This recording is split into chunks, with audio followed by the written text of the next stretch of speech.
that's the game that is giving us so much reasons to talk about the Nigeria Professional Football League tonight on the program. And just to let you know that we're getting reactions from the league management company as regards that game that was abandoned. The LMC has fined Bayelsa United and El Kanemi Warriors 250,000 naira each for the unsporting behavior of their players, officials, and fans. Not fair enough?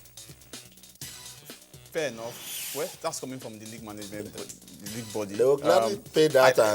Because when we look at the situation, because we have pictures from that game, even the controversial goal scored by Bernardo Corwanta, that at the end of the day, the game was it according to, because the referee pointed to the center of the field, he ended the game, but the result was just 1-1. So when you look at it, you need to imagine how could, because when Bayelsa scored that goal, the best thing would have been, if you want to celebrate, don't rush onto the pitch. If you are not playing set, we are not playing John, where we don't have rules, we don't have control. This is a league match, this is a league game. What if that game was live on TV, on cable TV? That's so what would have been the situation? That's why I was saying we want all the games to be on TV. That's the because if that game was not on TV or no, there was no camera for that game, you would have been hearing arguments all sorts of. Bayelsa will have the argument, Academy will have the argument. So it was a Bayelsa United against the walls of Academy. So we need more games to be on TV. Thank God we have pictures. So I think that is an evidence in itself. So we need more games to be on TV. So that's the only way you can justify some of the punishment meted out to these teams. You know that. Because at the end of the day, if that goal was scored, for those of us who if you have not seen the pictures, you will say, Bayelsa United you don't even know the side to take. So we need more games on TV. And this is one of the examples. This is one of the major litmus tests for the LMC or the right owner. And number two is that when you are taking decision, it took LMC close to 4 days. The match that was playing on Sunday, we are getting the decision today. That's I think we need to just reduce the time lapse for some of these. So let me just take this. I'm still coming from the league management company. The El Kanemi Warriors player who pushed down the referee during the confusion has contravened Article 8 of the disciplinary code of the NPFL rulebook and thus is automatically banned for 1 year. El Kanemi Warriors to forward the name of the culprit within 7 days, of which further sanctions will be imposed on the club. 1 year ban. We have the pictures for that. This is the build up to the goal. Now, I think we will look at these pictures and look at why we had some of these decisions. You have this was the build up goal scored by Bernardo Corwanta.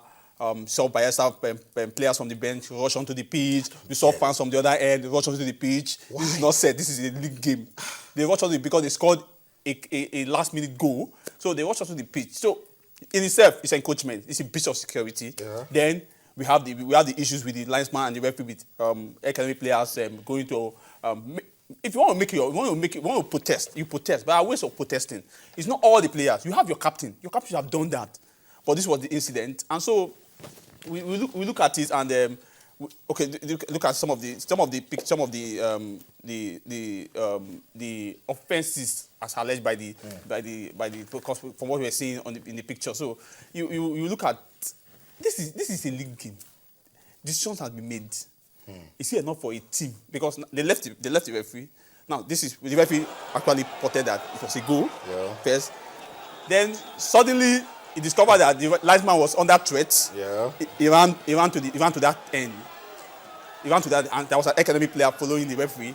So we look at some of this. Thank God it was on TV. The camera was able to pick it and look at where we are talking about.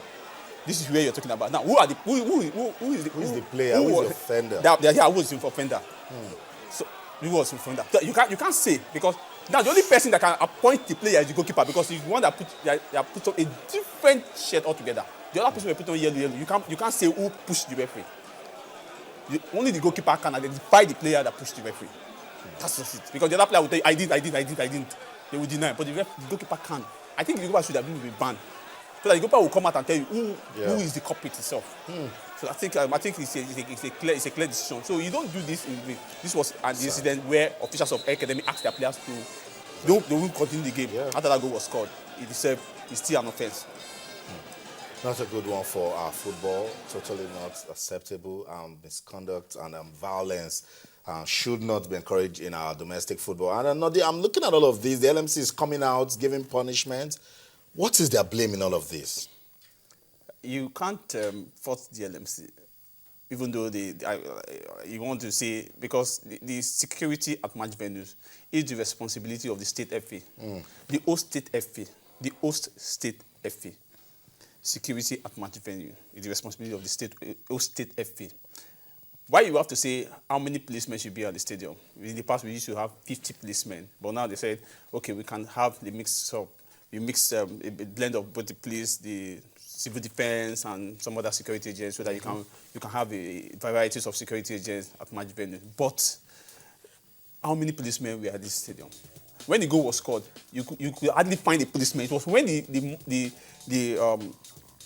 whole thing was getting out of hand that we saw policemen jumped up. What were they doing? Are they the fans? They are here to ensure security. They are to ensure that there is no breakdown of law and all that. Players don't miss security. So, but I think the LMC, as much as possible, yes, we have to applaud them, commend them for taking decision, but you don't do that for this and that. It's live on picture. Exactly. We should monitor, we should ensure everything is in place before. How long will it take the match commissioner and the referee to send in their report? How long? In these days of information technology, what do you need? You have an iPad here. You have gotten information from the LMC. Just you click on an hand. How much do this referee get to just send an email address? Okay, I have my match report. I will email it to the league management company.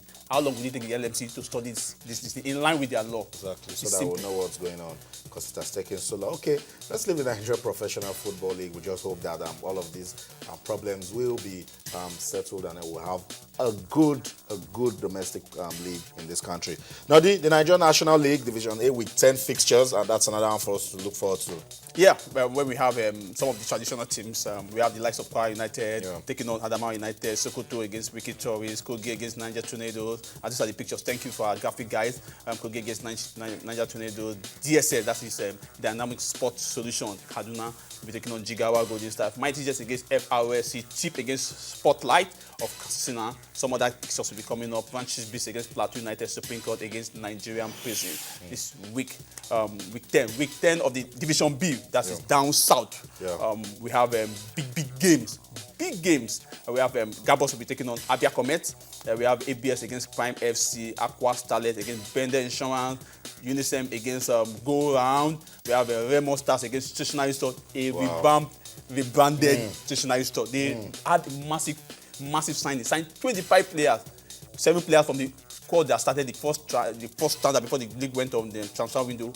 Were left, so there's a new stars altogether. MFM against 3SC, another big game at the Agege Stadium. So we're having some even Aqua Starlets and Bender. Aqua Starlets, remember they beat they won their game. Their game, so they won an away game. So they are still high flying in the National League. And of course, other pictures we have Ekiti United against Gateway. Then the last game, the local derby on Sunday at the Agege Stadium, Fourth Bank against COD United. Okay, that's it. Action to look forward to in the Nigerian National League Division A and Division B with 10 fixtures. As you heard, the big fixtures for you to look forward to when talking about domestic football in Nigeria. Let's talk about the national teams now. The Flying Eagles, when they were leaving for Morocco, Coach Manu Garba says he will be disappointed. I just want to keep talking about it. He'll be disappointed if his team doesn't win. On Wednesday, they played a 2-2 draw. Today, they played a 1-1 draw. I'm saying to myself, these are early days. It's for preparations. Why is the coach being so hard on the team? Maybe the coach is thinking this is on the under 17. You know the challenges of the under 20 is that the way you get players to play at the under 20 level from clubs, it's not as easy as it is in under 17. Because at under 20, some of them must have played. They had contract tied to their clubs. The club won't release them. Probably just joining the clubs, and the club needs to monitor them. At under 20 level, you have players who played at under 20 level who have played a top flight. They played in the Champions League. They played in the Europa League. So you can't get them as easily. So you can't expect this kind of performance that you have at the under 17, even under 20. But you shouldn't put them under pressure. This is the under 20. Maybe he's trying to play down on the expectation of Nigeria. He's won the World Cup. Maybe play with the psychology of the players. No, you may be correct, but he's won the World Cup at the under 17. Nigerians are expecting him to do one more, win the under 20 World Cup, and he's coming up with the same boys. So level are expecting, the same performance. You beat people 11, beat people 12. No. This level is much tougher. Particularly, I'm excited that they are already preparing on time. This qualifiers is in 2015. We're playing friendly games now. Let's see where they'll take it up from there. For me, as I was saying this morning on the program, we need to have a blend of football, a style. And I think at this level, that's what Manu Garba should be looking forward to. But if you want to have a style of football, it goes, is it down, up, down? I don't know. It should start from 17.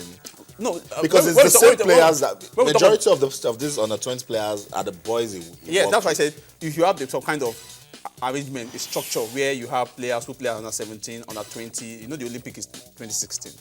That we have Olympic 2 years from now. I think some of these guys should be able to make the Olympic team. Sure, they should. If they are fit, they are fit, and they're still playing, so they can make the Olympic team. If they make the Olympic team, then we are looking at the World Cup in 2018. This is the generation.